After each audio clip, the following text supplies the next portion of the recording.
alternatives to spanking.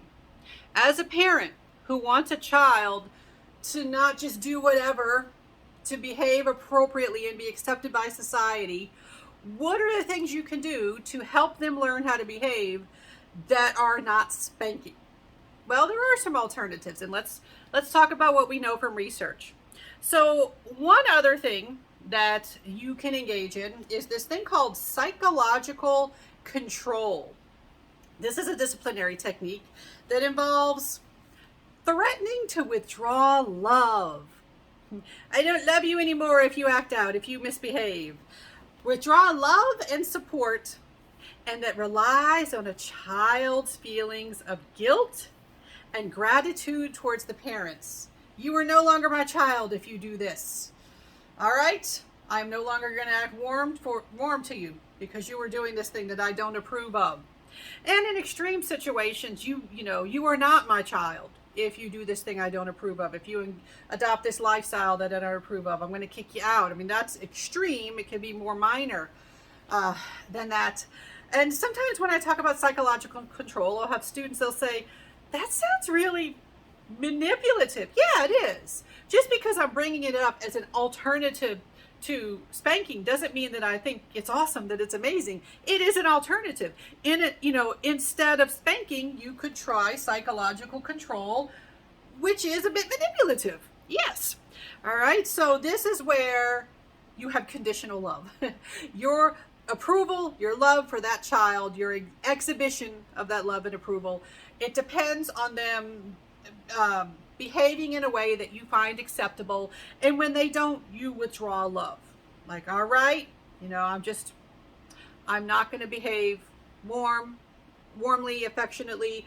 I'm going to withdraw love if you don't do, if you do this thing that I don't like. All right. That is one thing that you can do. Is it the best thing you can do? No, it doesn't involve spanking though. What else can you do?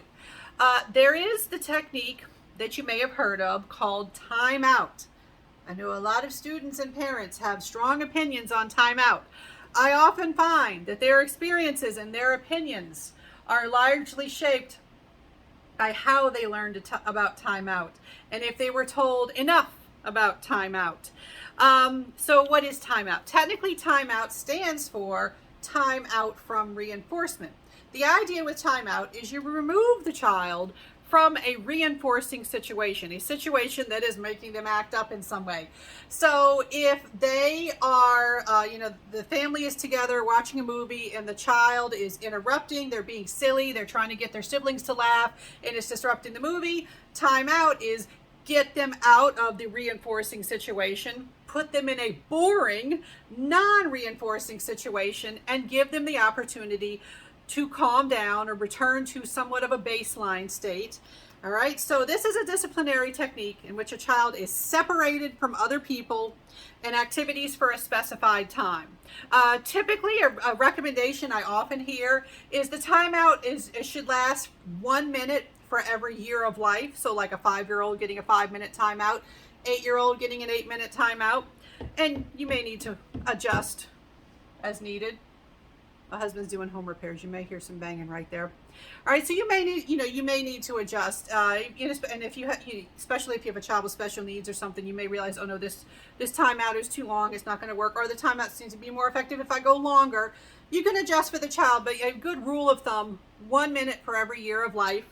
Now, the thing about timeout that often will lead to parents having unsuccessful experiences with timeout, and they're like, timeout doesn't work.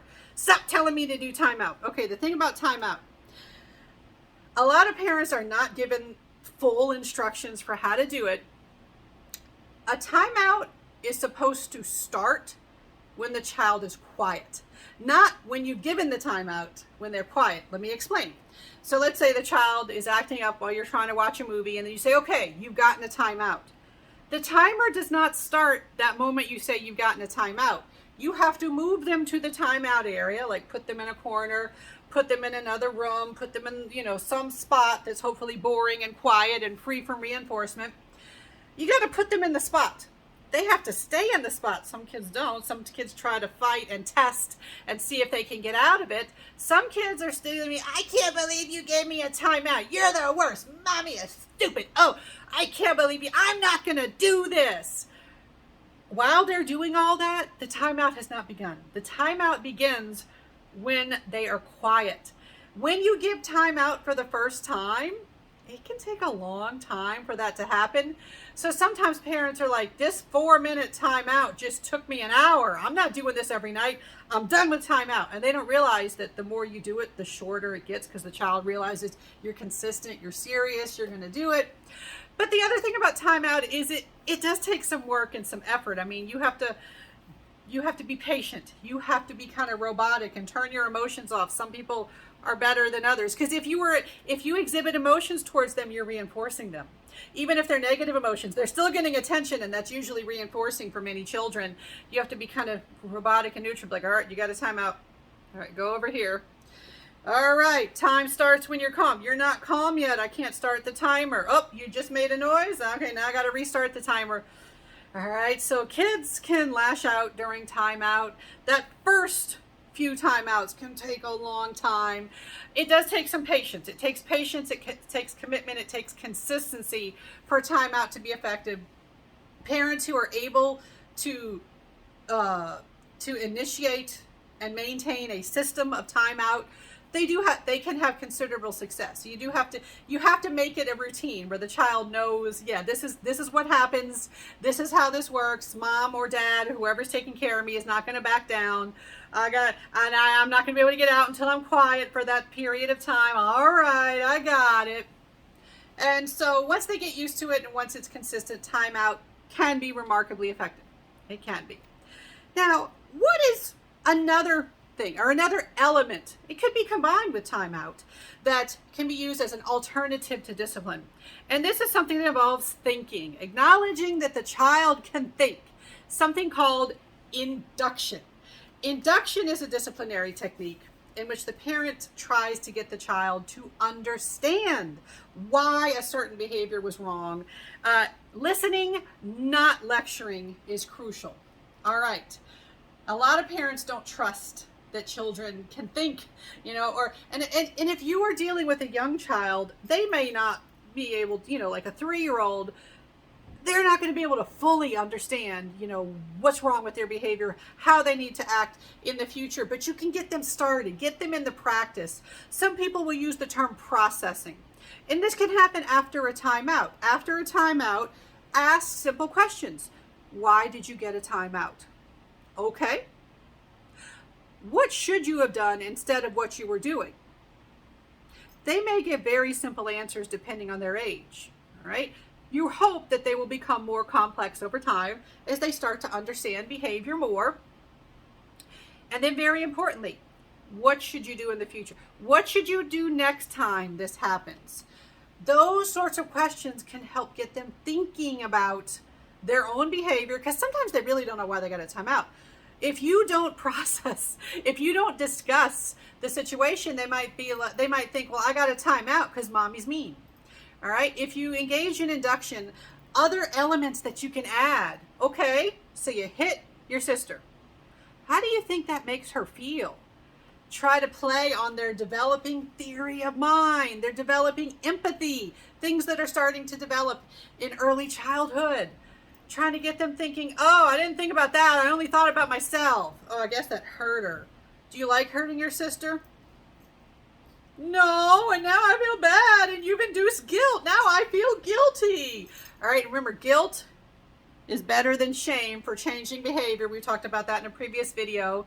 Shame, you can induce shame by saying, you're no good, you're bad. And, well, what are you going to do with that? Well, I'm bad, okay. But you know better than that. You don't like hurting people, and you just hurt someone. What should you have done instead? Then they get that feeling of guilt. Yeah, I totally didn't have to do that, and I did. Now I feel guilt. I don't like this guilt. I want to be better in the future. That's more effective than calling them an idiot or something like that. All right, so induction is where you're encouraging them to think. You're trying to get them to think about their behavior, what was wrong with their behavior, what they should have been doing instead, and what they should do in the future, and how their actions affect others. Getting them thinking about this is really good for them learning about appropriate behavior and getting them to internalize your standards for behavior.